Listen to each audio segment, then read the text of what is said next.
Patay ang duwa ka mga lalaki kinsa usa niini commander sa 118 Base Command sa Moro Islamic Liberation Front kon MILF human gipusil ang gisakyang minivan sa Ampatuan, Maguindanao del Sur.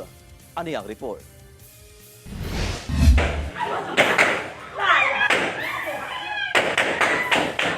Nagkaguliyang na kining mga residente sa usa ka panimalay diyang nadungog ang mga sunod-sunod nga pagbuto sa armas sa gawas sa ilang panimalay sa barangay Kapinpilan, Ampatuan, Maguindanao del Sur, banda 7:40 Lunes sa gabi. Sa pagresponde sa kapulisan ug kasundaluhan, mitambad kining minivan nga nabangga sa punuan sa kahoy nga tadtad sa mga igo sa bala sa armas. Gilayong gidala sa ospital ang duha ka mga sakay niini nga naligo na sa kaugalingong dugo. Apan gideklara na kining dead on arrival ang mga biktima.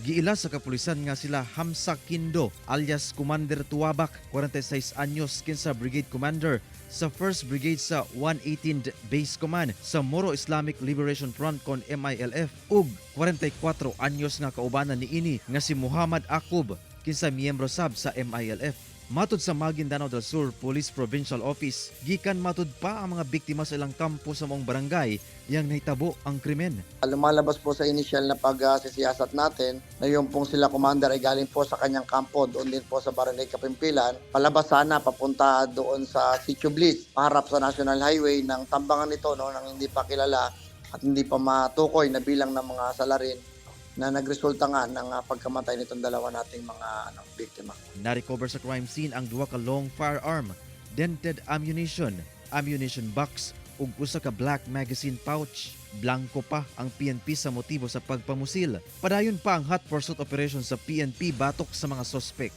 Kasi man po may nalalamang informasyon tungkol dito sa insidente, maaaring pagbigay alam lamang po natin sa ating nearest police station or any government and law enforcement agency para masolve po natin itong krimen na to at mabigyan po ng hustisya yung mga biktima.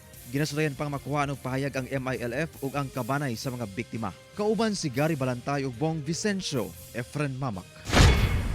1 Mindanao.